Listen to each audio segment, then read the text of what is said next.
there is at stake. It's not a war for democracy. It's not a war for freedom. Norton, Amerikan dış politikasına odaklanan bir isim. Kendisi Latin Amerika'da yaşıyor ve Latin Amerika siyasetinde yakından takip ediyor. Dünya çapında çok sayıda analizi ve röportajı yayınlanan Norton'ın adını çok kutupluluktan alan Multipolariste isimli de bir internet sitesi var. Öyleyse daha fazla vakit kaybetmeden ben Norton'a soralım. Kim bu Lula? Welcome, Mr. Norton. Thank you for having time for us. It's my pleasure. Thanks for having me. After Lula's victory, we see that certain criticisms are targeting with a leftist narrative. Is that true? How can you define Lula's ideology and political stance? Will he implement Western liberal agenda, or does he have any ties with names like Mr. George Soros? Yeah, this narrative is ridiculous. First of all, we should keep in mind it was the United States, it was U.S. imperialism that backed the coup that prevented Lula from becoming president in 2018. The U.S. Justice Department was deeply involved in supporting something called Lava Jato, which means car wash, Operation Car Wash, which was a lawfare campaign. Lawfare is another term for legal warfare or judicial warfare. In Brazil, the judicial system was weaponized by the right wing, by the oligarchy, and by U.S. imperialism against the Workers' Party. And that was what was used to justify the coup that removed Dilma Rousseff from power in Brazil in 2016. And then in 2018, Lula da Silva was imprisoned on fake charges of corruption.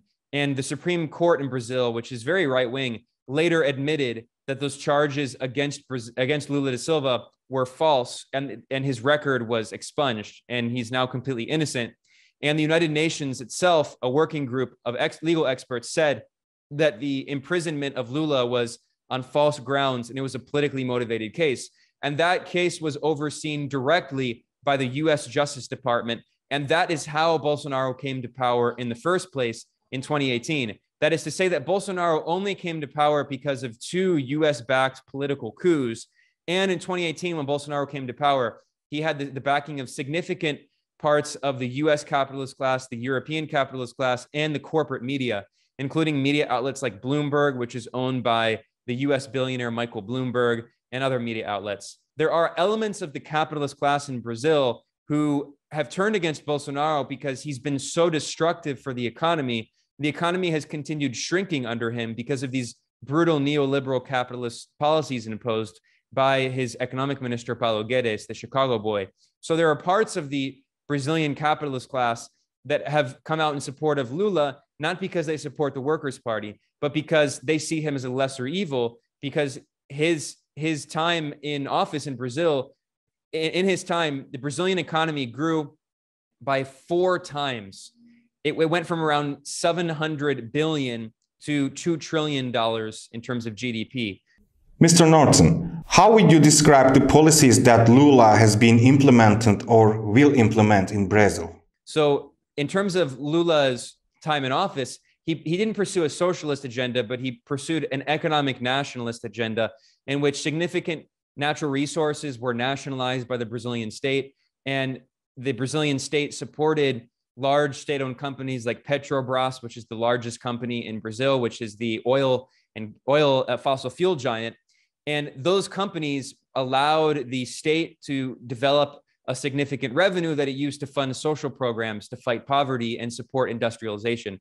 It's not necessarily a socialist policy, but it's referred to as import substitution industrialization, as opposed to export reliant industrialization, in which Brazil is turned to a resource colony to extract raw materials and export them to other countries and use that to develop. That is the neoliberal model that Bolsonaro has proposed and has been implementing, and it's led to an economic recession in Brazil, whereas the import substitution industrialization model, the economic nationalist model pursued by Lula, led to massive economic growth. So there are parts of the capitalist class that actually prefer Lula, not because they share his economic worldview, but because genuinely their class interests were better served. And furthermore, there's also the role of simply liberalism in the sense of social liberalism, not just economic liberalism. So what we see in Bolsonaro is deep economic liberalism, hyper-liberalism, neoliberalism, but his cultural, social policy is deeply anti-liberal. He's very much against feminism, against LGBT rights. He's very racist. And Brazil is a country where over half of the population is Black, is of African descent. And Bolsonaro himself is very deeply racist.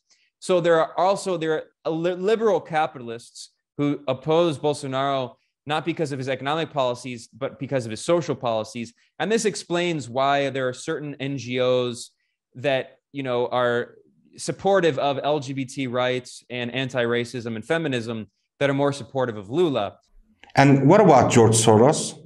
But when we talk about certain factions of the ruling class, like Soros, who represent a certain wing of the liberal wing of the capitalist class, who support LGBT rights and anti-racism and feminism, we should also keep in mind that that doesn't mean that those things are bad. I mean, the ruling class is internally divided.